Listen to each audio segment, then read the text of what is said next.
Made in Hollywood. An actor performs a role on camera or on the stage. How you doing? This is Aldis Hodge. And I'm Jurnee Smollett-Bell. You're watching Made in Hollywood. And here's a scene from Underground. Wanted. 7 escaped slaves. Negro man named Noah, very smart, he's the ringleader. Negro girl named Rosalie, delicate nature, well-made. Negro man named Zeke, pushing 300 pounds, should be considered very dangerous. Because this is a new TV series, can you introduce us to your characters and maybe why they are so significant to the story of Underground?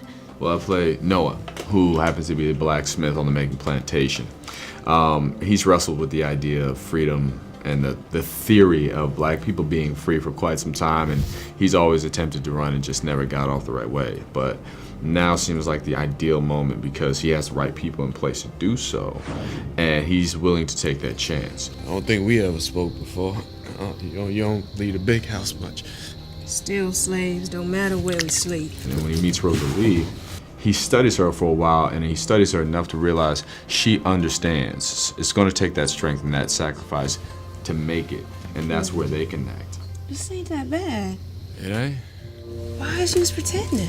Oh, we all pretending in some way. It's nice to meet you properly, Miss Rose.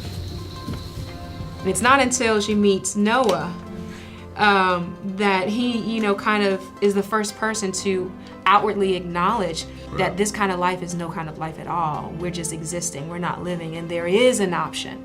We do have more options. We could help people. You mean to harbor fugitives? We could make a real difference. I think that when you are trying to tell a complete, full picture of a historically accurate, relatively historically accurate story, you have to kind of present all sides, and I think these guys have handled it so well. It's like, what's the point in showing the dreamers when you can't show what the dream is and where to go and who can help them along the way? And I think that you're finding people that have their own bit of oppression and conflict going on, all 10 people that we get to meet in the pilot that have all these things happening, and you know that one way or another these worlds are going to collide, and the decisions they're making are all going to impact each other, and each of their lives are going to be either grow or be enhanced from when this run-in and happens. This situation changes everybody. You get caught or not, it's gonna be the slaves left behind that pay the price. I know you was planning to run. You running with us? I ain't scared. Is there anything that you learned while filming Underground that maybe surprised you because you didn't learn that while you were in school? Well, absolutely. Oh my gosh, I mean, just the level of detail of every script. Like, let's face it, in school you get 3 pages in a history book about the Underground Railroad, especially mine in a little all-white Pennsylvania classroom. It's just what it was. And you gotta really dig deep. There's so many different stories of people who were not educated, didn't have a college degree, didn't know how to read, and yet they use different tools like a song. Yes, I mean, the way they use songs, the way they use the land, the sky, geography, everything.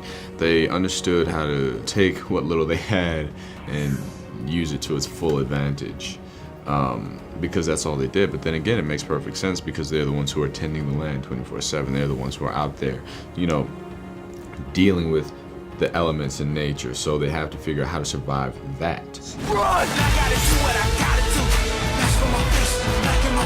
Only thing hated more than a runaway slave is those that would dare aid him. Seen any runaways around here? You know I wouldn't tell you if I had. For aspiring actors and actresses, what personal qualities or characteristics do you think they need if they want to not only succeed as an actor, but in this industry?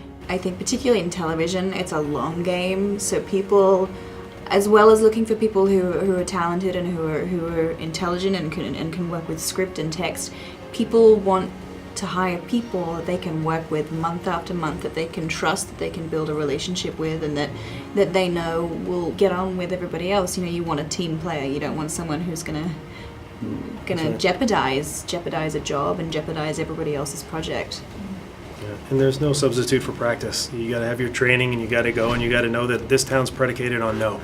You're going to hear no 100 times for every one yes that you get. And so it's just a matter of having some resiliency and fortitude and trust and saying, hey, I'm working on my craft, and one day someone's going to say yes, and it'll be the thing that'll get me working consistently. Yeah, and knowing that the jobs you get are the jobs you're meant to get. The ones you're not meant to get are not yours. That's your journey.